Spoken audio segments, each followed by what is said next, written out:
ওকে close অ্যারেস্টে নেওয়া হয় এবং আমাকে আয়না ঘরে রাখা হয়।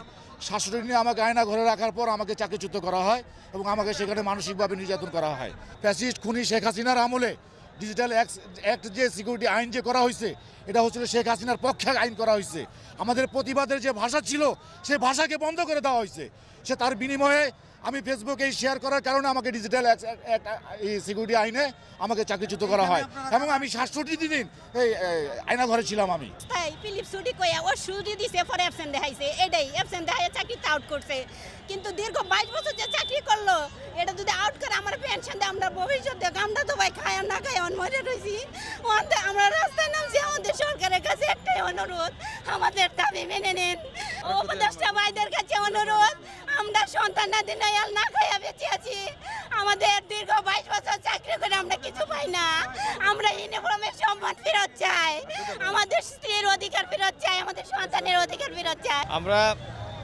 আমাদেরকে সেনাবাহিনী থেকে অন্যায়ভাবে চাকরিচ্যুত করা হয়েছে। আমরা আজ নিগৃহীত, অবহেলিত। আমরা সমাজের কাছে অবহেলিত, আত্মীয় স্বজনের কাছে অবহেলিতভাবে আমরা খুবই অসুবিধার মধ্যে এবং আমরা মানবতার জীবনযাপন করছি।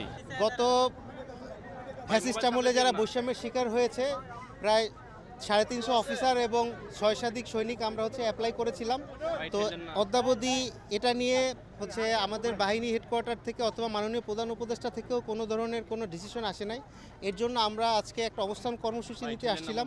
তা আমাদের এখানে যে আর্ম ফোর্সেস ডিভিশন আছে এবং 3 বাহিনী থেকে আমাদের স্যাররা এসেছেন, তাদের সাথে আমরা আলোচনা করেছি। আলোচনা ফলপ্রসূ হয়েছে এবং স্যাররা আমাদের আশ্বস্ত করেছেন এবং কথা দিয়েছেন যে আগামী 5 কার্যদিবসের মধ্যে তারা আমাদের যারা নিগৃহীত আছে, নিপীড়িত আছে, 2টা ফরম্যাটের জাস্টিস ফর কমরেড এবং সহযোদ্ধা প্ল্যাটফর্মের সদস্য সহ এবং এএফডি এবং 3 বাহিনীর সদস্য সহ একটা রিভিউ কমিটি গঠন করবেন। স্যাররা যেহেতু আশ্বাস দিয়েছেন এবং তারা বলেছেন আগামী 5 কর্মদিবসের মধ্যে তারা এটা করবেন।